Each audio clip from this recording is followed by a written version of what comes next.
السلام علیکم ورحمۃ اللہ وبرکاتہ۔ آج کی کلاس میں ہم بات کریں گے قرآن کریم کی 7 قراتوں کا کیا مطلب ہے، اور قرآن کریم کی جو سب سے زیادہ تلاوت کی جانے والی قرات ہے وہ کون سی ہے۔ اللہ تعالیٰ نے قرآن کریم کی تلاوت میں آسانی پیدا کرنے کے لیے امت محمدیہ کو ایک سہولت یہ عطا فرمائی کہ اس کی الفاظ کو مختلف طریقوں سے پڑھنے کی اجازت دی،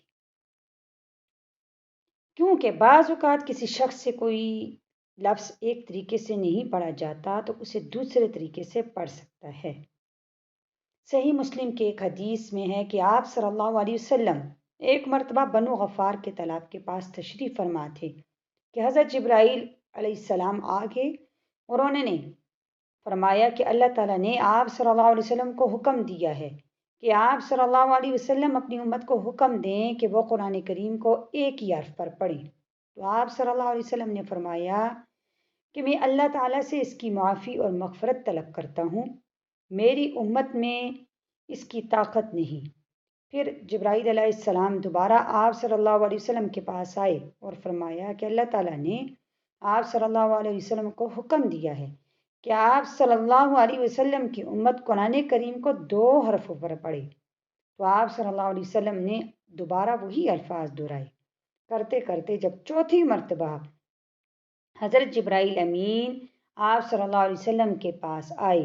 اور پھر فرمایا کہ اللہ تعالیٰ نے آپ صلی اللہ علیہ وسلم کو حکم دیا ہے کہ آپ صلی اللہ علیہ وسلم کی امت قرآن کو 7 حروف پر پڑھے، بس وہ ان میں سے جس حرف پر پڑھیں گے ان کی قرات درست ہوگی۔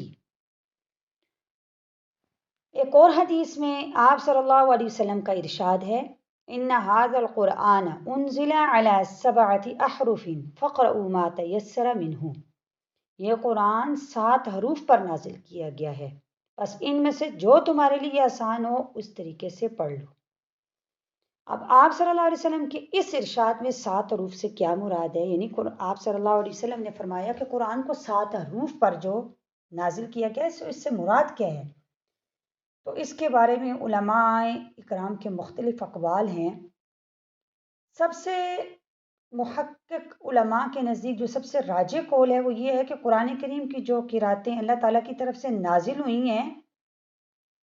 ان میں باہمی فرق اور اختلاف کل 7 نوعیتوں پر مشتمل ہے، یعنی اس سے مراد قرآن کریم کا جو 7 احرف یہ کہا گیا 7 حروف سے مراد قرآن کریم کی 7 نوعیتیں ہیں، یعنی ان کا آپس میں چھوٹا موٹا اختلاف ہے۔ اب وہ 7 نوعیتیں کیسی ہیں، یعنی 7 قسم کا اختلاف ہے، یعنی جو 7 قراتیں ہیں ان کے اندر 7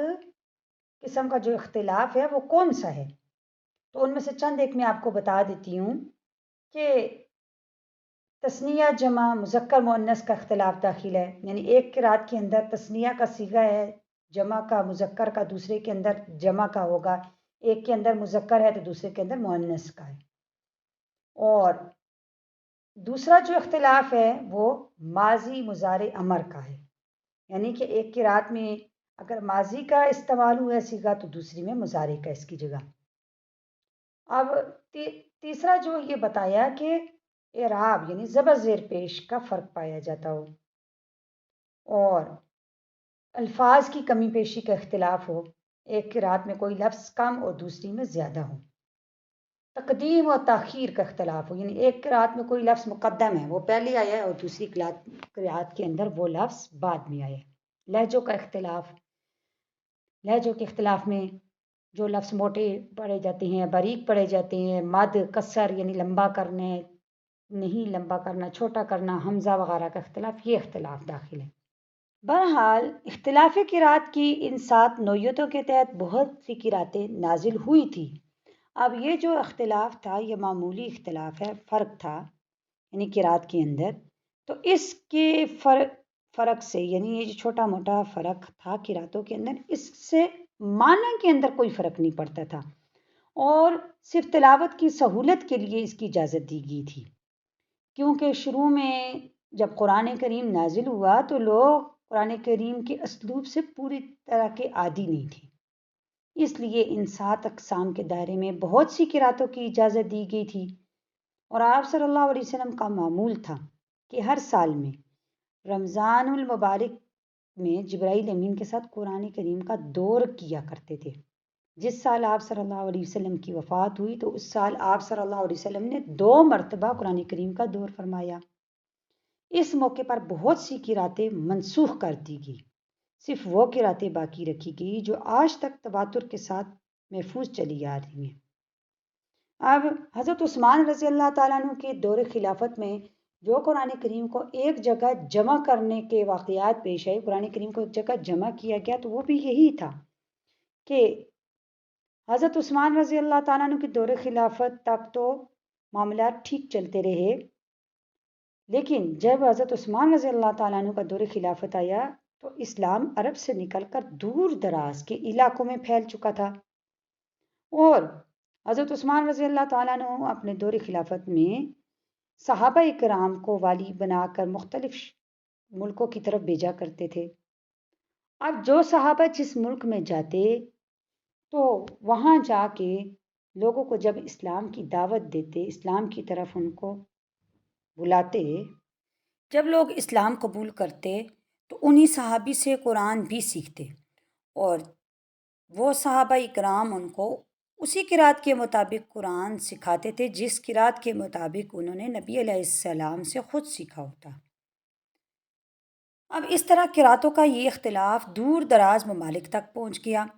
جب تک لوگ اس حقیقت سے واقف تھے کہ قرآن کریم 7 حروف پر نازل ہوا ہے تو اس وقت تک اس اختلاف سے کوئی خرابی پیدا نہیں ہوئی، لیکن جب اختلاف دور دراز ممالک میں پہنچا اور یہ بات ان میں پوری طرح مشہور نہ ہو سکی کہ قرآن کریم 7 حروف پر نازل ہوا ہے، تو اس وقت لوگوں کے اندر جھگڑے پیش آنے لگے۔ بعض لوگ اپنی قرات کو صحیح اور دوسرے کی قرات کو غلط قرار دینے لگے۔ ان جھگڑوں سے ایک طرف تو یہ خطرہ تھا کہ لوگ قرآن کریم کی متواتر قراتوں کو غلط قرار دینے کی سنگین غلطی میں مبتلا ہوں گے، اور دوسری طرف